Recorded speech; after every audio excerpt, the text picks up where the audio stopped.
साथियों नमस्कार, जोहार। जीटी रोड लाइव में आपका स्वागत है। मैं हूं अभिषेक सिंह। उलटफेर साथियों, बहुत बड़ा उलटफेर हुआ है। उलटफेर हुआ है बिहार में, जहां किसी ने ये उम्मीद नहीं की थी इतने भारी मतों से एनडीए सरकार अस्तित्व में आएगी, सत्ता में आएगी। वहीं विपक्ष वहां पर चारों खाने चित हो गया। इसी उलटफेर के क्रम में अब एक बड़ा उलटफेर झारखंड में भी होने वाला है। उलटफेर ये होगा कि जैसा आपको पहले ही मुख्यमंत्री हेमंत सोरेन ने कहा था कि भाई हम एक समीक्षा करेंगे। समीक्षा की बात तब हुई थी साथियों, जब गठबंधन की सरकार में झामुमो को सीटों से दूर रखा गया था बिहार में। लगता है कि उसका असर अब झारखंड में भी दिखने लगा है। आप देखिए, स्थापना दिवस की तैयारियां जोरों शोर पे चल रही है। तमाम गठबंधन के नेता, खास करके जेएमएम और कांग्रेस के नजर तो आ रहे हैं, लेकिन आरजेडी के कोई नेता अब तक नजर नहीं आए, खास करके संजय कुमार यादव। साथियों, आप फ्रेम में हमारे साथ देख रहे हैं, हमारे वरिष्ठ पत्रकार हैं सहरोज कमर सर जी। आगे की चर्चा हम इन्हीं से करेंगे। सर, स्वागत है आपका। और पहली बात आपसे यही पूछना चाहूंगा सर कि ये संजय यादव आजकल एक तरह से गायब क्यों नजर आ रहे हैं सर? देखिए अभिषेक भाई जी, ये सच है कि आरजेडी वहां बड़े भाई की भूमिका में बिल्कुल सर।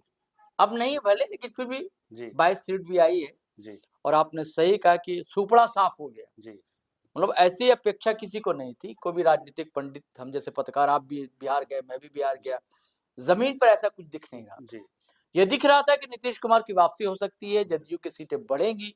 ये आप भी कह रहे थे, हम सारे लोग कह रहे थे, कई राजनीतिक पंडित, पत्रकार, सभी लोग कह रहे थे।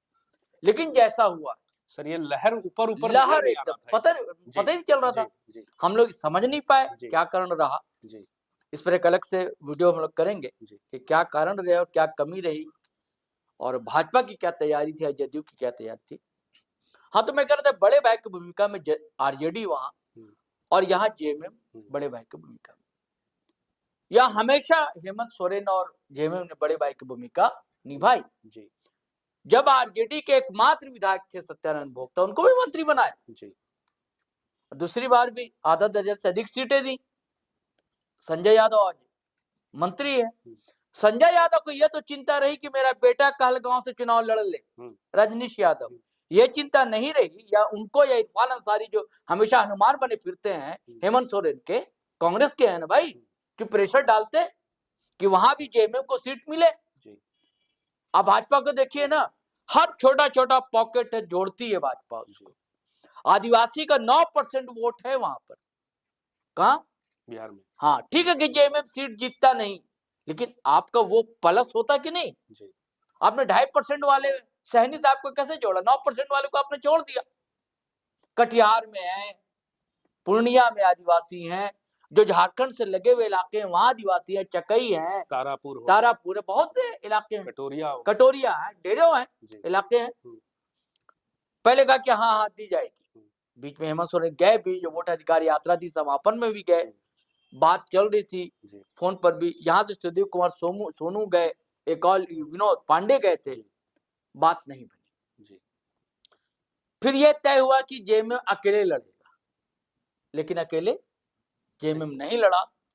कहते हैं कि धनतेरस के दिन ये बात हुई और फिर दीपावली के दिन इनकार कर दिया। जेएमएम अकेले नहीं लड़ा, क्योंकि गठबंधन में सीटें मिली नहीं, जबकि फायदा होता सीटें मिलती तो तभी हेमंत सोरेन ने, सुदीप कुमार सोनू ने और दीपंकर भट्टाचार्य ने कह दिया था कि 14 के बाद समीक्षा हो गया, कुछ भी हो सकता है।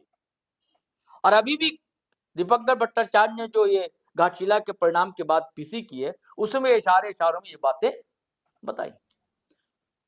और जो स्थापना दिवस है, आपने सही कहा, लेकिन दरअसल कई जिलों में अलग अलग मंत्री विधायकों की जिम्मेदारी दी गई, और राधा कृष्ण किशोर को दी गई है जिम्मेदारी, मोराबादी जो मुख्य आयोजन वहां दी गई है, और संजय यादव को भी यहाँ जिम्मेदारी दी गई थी। ये प्रोपेगेंडा था, ऐसा नहीं था, लेकिन नाराजगी तो है।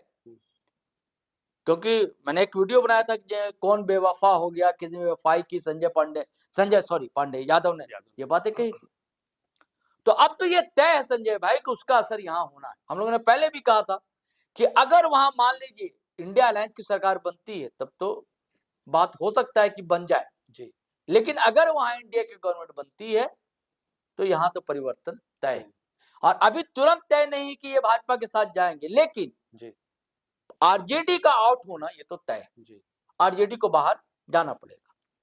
अब आप कहेंगे आरजेडी बाहर जाएगी तो क्या सरकार गिर जाएगी? सरकार पर कोई फर्क, सर क्या विकल्प होगा सर? कोई फर्क नहीं पड़ने वाला। जी आरजेडी 56 है ना, जी जी 56 सीटें हैं, 6 बाहर भी चला जाएगा तो 50 तो रहेंगे कि नहीं रहेंगे? 50 तो रहेंगे ही, क्योंकि 56 तो है ही। वो जो दिवंगत हुए थे मंत्री, उनको लगा के 56 थे, फिर तो एमएलए वहीं से जीत भी गया, सोमेश सोरेन जीत भी गया, तो 56 तो है ही। अगर 6-7 बाहर भी चले जाएंगे तो सरकार पर कोई असर, कांग्रेस साथ बनी रहेगी।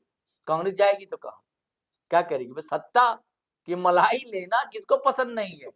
हाँ, तो कांग्रेस रहेगी, लेकिन संजय यादव बाहर जाएंगे, मंत्री पद से इस्तीफा ले लिया जाएगा या प्रेशर डाला जाएगा, जो भी रणनीति अपनाएंगे ये तो तय है।